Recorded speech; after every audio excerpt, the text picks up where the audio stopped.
గురుగారు, దక్షిణామూర్తి పూజ అనేది స్మార్త సంప్రదాయం వారికే వర్తిస్తుందా? ఈ దైవం యొక్క ప్రత్యేకతలు ఏమిటి? గురవే సర్వలోకానాం భిషజే భవరోగిణాం నిధయే సర్వవిద్యానాం దక్షిణామూర్తయే నమః. దక్షిణామూర్తిని అర్చించే విధానాలు 16. దక్షిణామూర్తి సంప్రదాయం 16 మార్గాలలో సుప్రసిద్ధం.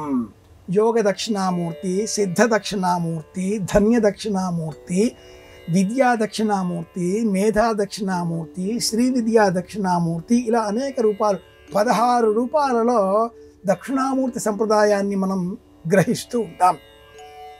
దక్షిణామూర్తికి సంబంధించి ఏ పురాణంలో కూడా ప్రత్యేకమైన కథనం ప్రస్తావనలు లేవు. శివపురాణంలో కూడా లేదు. కానీ దక్షిణామూర్తి ఉపనిషత్తు ఒకటి ఉంది. మర్వం మహ్యం మేధాం ప్రజ్ఞాం ప్రయచ్ఛ నమః. ఇది మేధా దక్షిణామూర్తికి సంబంధించిన బీజాక్షరాలు జతపరచనటువంటి మూలమంత్రం. ప్రణవే మేధా దక్షిణామూర్తయే మహ్యం మేధాం ప్రజ్ఞాం. లేక ప్రణవం అన్న శబ్దం లేకుండా శ్రీ దక్షిణామూర్తయే ఇంకా కొన్ని బీజాక్షరాలు కలుపుకొని ఈ మంత్రాన్ని ఉపాసన చేసినట్లయితే అపారమైనటువంటి జ్ఞాపక శక్తి కలుగుతుంది, మేధో వికసనం కలుగుతుంది. ఈ నేపథ్యంలో దక్షిణామూర్తి ఎవరు? దక్షిణ దిగ్భాగానికి అధిపతి యమధర్మరాజు.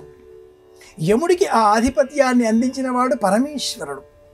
పరమేశ్వరుడి కన్నా కూడా ప్రాచీనమైన మూల రూపం, జ్ఞాన రూపం దక్షిణామూర్తి. దక్షిణం వైపుగా ఉన్న కారణం చేత ఆ స్వామి యమధర్మరాజు చూపు మన వైపు పడకుండా అడ్డుగా ఉంటాడు. ఆయనను పరివేష్టించి సనక సనరాదులు 4 మహర్షులు మౌనంగా ఆ చెట్టు కింద కూర్చుని ఉంటారు. స్వామి మౌనానంద యోగి, యువకుడు. తరోర్ విచిత్రం వటవృక్షమూలే శిష్యాస్తు వృద్ధా గురోశ్చ యువక. గురోస్తు మౌనం వ్యాఖ్యానం శిష్యాస్తు చిన్న సంశయ.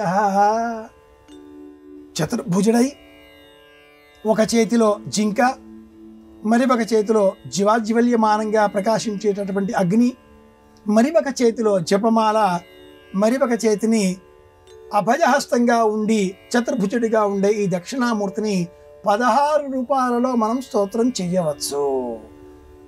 విద్య, బుద్ధి, వివేకం, జ్ఞాపక శక్తి, వినయం, మౌనం, ఆరోగ్యం అన్నీ అందించేటటువంటి ప్రధాన దైవం కనుక అందరు దైవాల కంటే కూడా అగ్రతాంబూలంగా గురుస్థానంలో దక్షిణామూర్తిని స్వీకరించాలి అని కూడా మనకు ప్రాచీనులు తెలియజేస్తారు.